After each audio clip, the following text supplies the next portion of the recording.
Hello friends, आज हम data structure की सीरीज का पार्ट 10 देखने जा रहे हैं।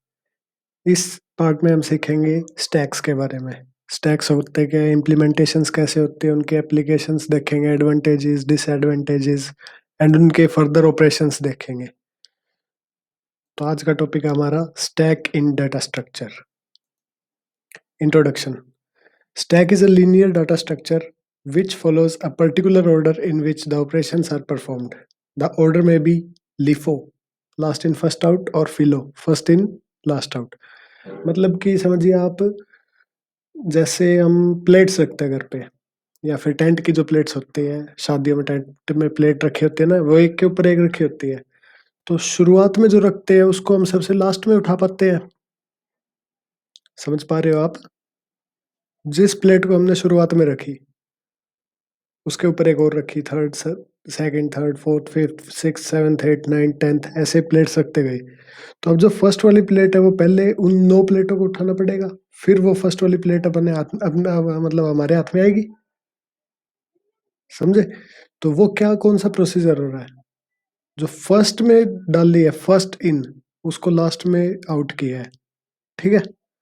और जो लास्ट में डाल लिया प्लेट हमने, लास्ट में रखी है, मतलब ऊपर ऊपर रखी है, उसको पहले, सबसे पहले उठाया है। तो ये प्रोसीजर फॉलो करता है स्टैक। तो आम तरीके से, मतलब हम समझना चाहे तो प्लेट्स का एग्जांपल हो गया, या फिर आप अपने बुक शेल्फ का एग्जांपल हो गया। और भी बहुत सारे ऐसे एग्जांपल्स होते हैं जो डेली लाइफ में हम स्टैक का यूज करके एग्जर्ट करते हैं। उसी को हम डेटा स्ट्रक्चर में उसका एल्गोरिथम देखेंगे, उसका प्रोसीजर देखेंगे, उस पे ऑपरेशंस क्या क्या लगाते हैं वो चीजें देखेंगे। तो उनके ऑपरेशंस क्या क्या है वो देखिए। Mainly the following three basic operations are performed in the stack. Mainly तीन ही बेसिक ऑपरेशंस होते हैं: पुश, पॉप और इज फुल, या फिर फुल या एम्प्टी लगा लीजिए आप।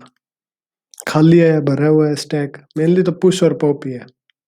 ठीक है? पुश, पुश का मतलब क्या होगा? मतलब धक्का देना किसी चीज को, मतलब ऐड करना स्टैक के अंदर। समझे? पुश का मतलब किसी आइटम को स्टैक के अंदर ऐड करना। ठीक है? Adds an item in the stack. कब तक कर सकते हैं ऐड? जब तक स्टैक ओवरफ्लो कंडीशन में ना आ जाए। मतलब जितनी, ये हम एरे से बनाते स्टैक को, जितनी मैक्सिमम वैल्यू एरे की, मतलब जैसे हमने 5 सेट कर रखी है एरे की वैल्यू जब इनिशियलाइज किया तब, तो 5 के बाद में अगर 6th रख दे तो वो तो ओवरफ्लो हो गया ना। जैसे एक चीज देखिए, मतलब रियल लाइफ एग्जांपल बताता हूँ कोई। जैसे हाँ, अ, लगाइए आप, बुक, दो शेल्फ है, उनके बीच में अगर हम बुक रखना चाहें, तो दो शेल्फ के बीच में स्पेस तो, जितना स्पेस है वो तो प्री डिफाइंड है। मतलब इसके बीच में अगर 10 बुक्स आ सकते हैं तो 11th बुक कैसे लाओगे आप उसके अंदर? आ ही नहीं सकती। तो यही उसके अंदर कंडीशन है पुश वाले में। ठीक है? पॉप, पॉप में क्या होता है? रिमूव करते हैं हम स्टैक में से कोई आइटम। पॉप कब तक काम करेगा? जब तक अंडरफ्लो की कंडीशन ना हो जाए। उस पुश में क्या होता था? पुश में होता था ओवरफ्लो। और पॉप में क्या होगा? पॉप में होगा अंडरफ्लो। ठीक है? आई होप आप ये समझ गए हो पुश एंड पॉप। फिर आता है पीक और टॉप। पीक क्या होता है? Return top element of the stack. Peak मतलब टॉप, या फिर पीक मतलब जो सबसे ऊपर स्टैक का एलिमेंट है उसको रिटर्न कर दे, वो उसकी वैल्यू बता दे हमें।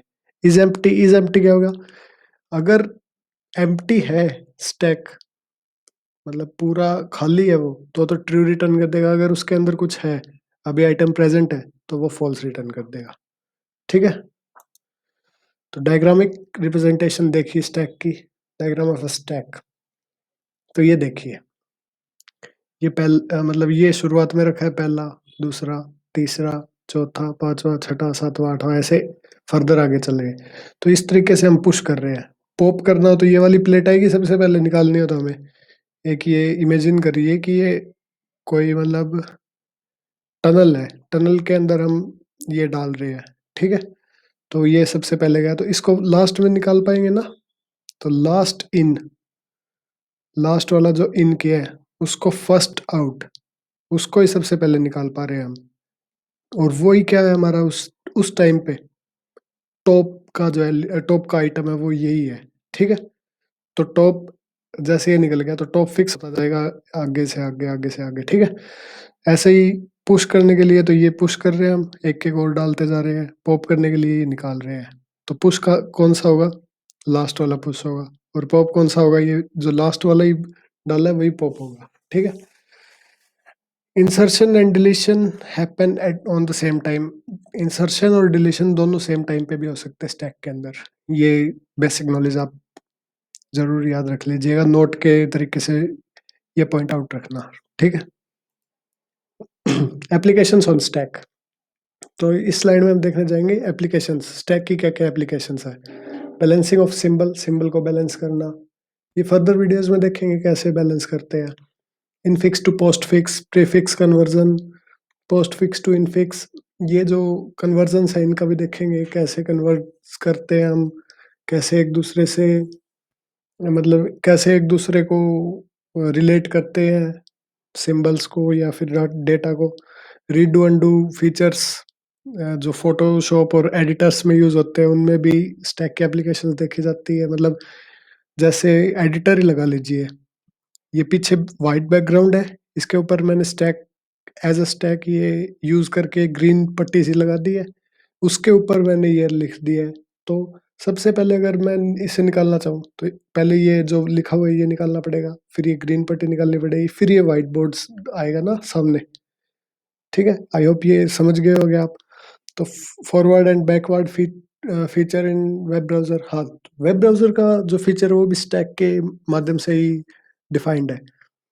जैसे हम खोलते हैं कुछ भी वेब ब्राउजर में, जैसे गूगल खोला, गूगल के अंदर हम एक लिंक खोल रहे हैं, जैसे हमारा चैनल यूट्यूब खोला, यूट्यूब के अंदर गुरु क्लासेस खोले, गुरु क्लासेस से अगर बैक करना चाहे तो वही, मतलब अपना जो लास्ट वाला है वही फर्स्ट आउट होगा। बैक किया तो यूट्यूब का पेज आ गया, यूट्यूब को बैक किया तो गूगल का पेज आ गया, ठीक है। तो सब जो सबसे पहले ओपन किया था वो सबसे लास्ट में है ना अपना, तो यही तो बात है, फर्स्ट इन लास्ट आउट, ठीक है। तो स्टैक का यूज हो रहा है वेब ब्राउजर में भी। Used in many algorithms like tower of Hanoi, tower of Hanoi की प्रॉब्लम देखी थी, उसको भी हम सॉल्व कर सकते हैं स्टैक में। उसके एल्गोरिथम में भी स्टैक यूज हो रहा है, ट्री ट्रैवर्सल में भी स्टैक यूज होता है, स्टॉक स्पैम स्पैन प्रॉब्लम में भी होता है, हिस्टोग्राम प्रॉब्लम में भी होता है, और भी बहुत सारे एप्लीकेशंस हैं स्टैक के। फर्दर आगे आगे जैसे वीडियोस आएंगे उसमें आप सीख जाओगे। बाकी बेसिक्स इतने होने, इतनी नॉलेज होने आपको जरूरी है। इम्प्लीमेंटेशंस, इम्प्लीमेंटेशन कैसे करते हैं हम स्टैक की? स्टैक की इम्प्लीमेंटेशन कर सकते हैं हम तीन तरीके से, एक तो एरे की मदद से, एक लिंक लिस्ट की मदद से, और एक डायनेमिक एरे की मदद से।